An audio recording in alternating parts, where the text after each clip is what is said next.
Alright guys, in this video we're going to talk about prototypal inheritance. So what if we want to have one object or one object type inherit from another? So I want to create a person object again and then have a customer object that will inherit its prototype. Alright, so let's go ahead and create our person. Alright, so we'll say person constructor, so function person. And we're going to make this a little simpler than we've been doing. It's just going to have a first name and a last name.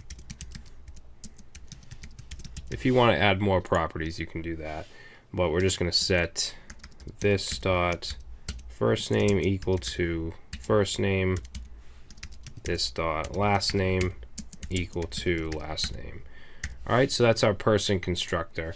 Now what I want to do is just create a very simple prototype method, which will be a greeting.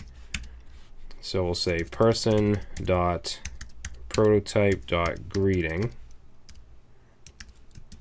Oh, I'm going to set that to a function, and then I'm just going to return. Let's put a set of backticks in here, and we'll just say hello there, and then we'll put in this dot first name space this dot last name. Okay, so that's the greeting. So we could easily create a person by just saying person1 equals new person. We'll say John Doe, and then we should be able to say console.log person1 dot greeting. Okay, so we get hello there, John Doe. So now what I want to do, I'll comment that out, is create a constructor for a customer. Alright, so we'll say customer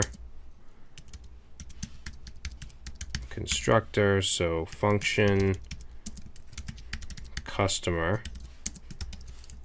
Okay, so customer is also going to take in first name, last name, but they're also going to have a phone number and a membership. Okay, so a membership type like standard or whatever, simple, whatever, some kind of membership for a service.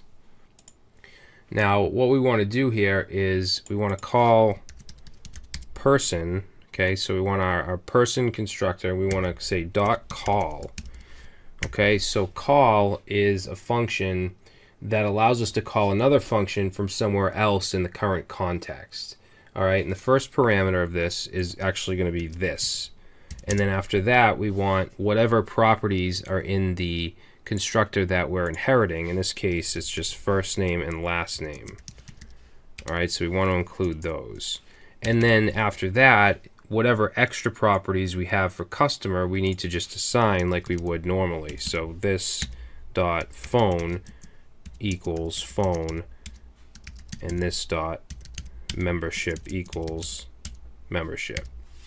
Okay, so that's our constructor.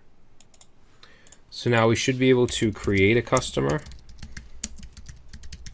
So let's say const customer1 equals new customer. We'll say Tom Smith, and he has a phone number, and he has a membership type which we'll call standard. Okay, so we can console.log customer1, and there he is. So he has his first name, last name, membership, and phone. Okay, and you can see it's a type of customer. Now, even though we did this person.call here, let's see what happens if we do a console.log customer.greeting. Alright, so let's see what that gives us. So that gives us an error. It says customer is not defined. I'm sorry, it should be customer1.greeting. But we still get an error that says customer1.greeting is not a function. So it's not yet inheriting the prototype. So we're going to add a couple lines of code up here for that to happen. So let's go, let's go right here under the customer constructor, and we want to inherit the person prototype methods. So to do that, we're going to say customer dot prototype equals, and then we're going to use this object dot create, and then inside here we want to pass in the person dot prototype. Alright, so now let's go ahead and save that and run it, and we get hello there Tom Smith. Okay, now Tom Smith is a customer. We didn't set him as a person, we set him as a customer, and even though greeting is part of the person prototype, we were able to use that. Now if we click on the proto pseudo selector right here, you'll see we have person. Alright, so we actually want this to return a customer. So there's one other line we have to write here. Let's say make customer dot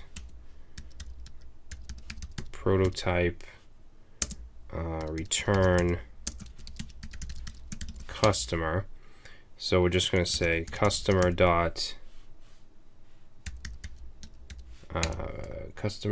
prototype dot constructor, and we want to set that equal to customer. So now let's save, and it's still doing the same thing. We're able to use the greeting prototype, but if we look down here, we click proto, now you can see we're using the customer constructor. Okay, so these two lines here will allow that to happen.